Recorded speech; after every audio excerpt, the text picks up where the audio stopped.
Parfois, on est proche d'attraper un rêve et finalement,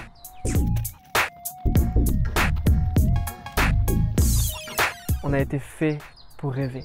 Moi, j'avais 4 rêves et ces rêves ont été réalisés. Et je peux seulement dire que c'est grâce à Dieu que ça a été réalisé. Tout est possible à celui qui croit en Dieu. Qu'est-ce qui se passe quand tous tes rêves ont été réalisés? Eh bien, ça a permis à ce que Dieu puisse mettre son rêve en moi. En fait, Dieu a un rêve pour chacun de nous. Il y en a qui vont l'appeler la destinée, le destin ou le plan écrit. Il y a un rêve pour chacun qui a été pensé. Et Dieu m'a donné un rêve, son rêve pour ma vie. Mais tant que tu es focalisé seulement sur toi, sur ce que tu veux, sur tes besoins, eh ben, tu ne peux pas accepter le rêve qui vient de la vie. Tu comprends? Et il y a une histoire comme ça où il y avait un homme qui a reçu un rêve de Dieu, un rêve énorme.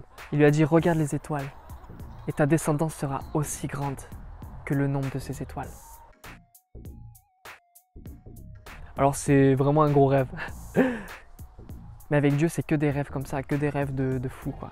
Ce mec-là, donc c'était Abraham, il a eu un bébé avec sa femme et ils ont galéré à avoir ce bébé. Donc c'était Isaac qui s'appelait. Donc déjà, c'était un miracle qu'elle est tombée enceinte. Elle était assez vieille. Et quand ils l'ont eu, Dieu a demandé à Abraham d'aller tuer son fils. Même si c'était contraire à l'amour. Mais Abraham s'est dit, si c'est Dieu qui me le demande, c'est qu'il doit avoir une bonne raison pour ça. Alors il y est allé. Et ils ont marché, ils ont pris ce qu'il fallait, le couteau, le feu et tout, pour faire le sacrifice devant Dieu. Isaac, il regarde son père, il dit, mais on a pris le feu, le couteau, il y a l'autel pour le sacrifice, mais je vois pas l'agneau.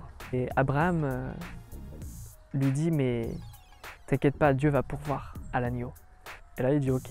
Et finalement, il se retrouve ligoté. Et là, Abraham, il va pour le tuer. Et au moment où il lève le couteau, il allait vraiment le faire, il faisait pas semblant. Il entend « Abraham, Abraham, ne fais pas ça, c'est bon.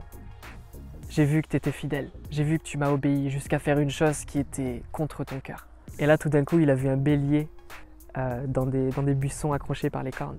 Ça nous explique quelque chose, c'est qu'en fait, Abraham était prêt à renoncer au rêve d'avoir une descendance énorme pour faire confiance à Dieu, pour faire plaisir à Dieu. Et des fois, on doit renoncer à notre rêve.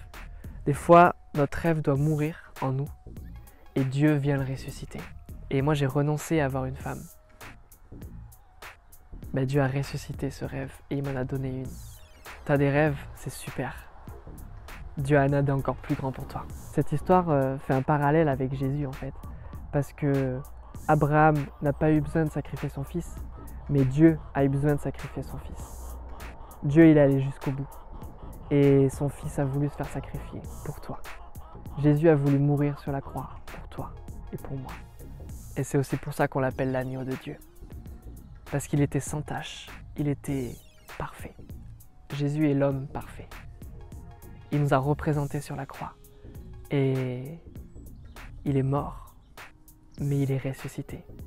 Parce que Dieu avait un rêve pour lui. C'est qu'il soit à la droite de son trône. Il avait un rêve encore plus grand derrière lui. C'est que chacun de nous qui croyons en Jésus sommes assis avec lui. J'ai une relation avec lui. Je le sens, je l'expérimente.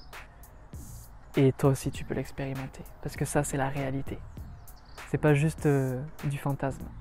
Soyez bénis. Ciao!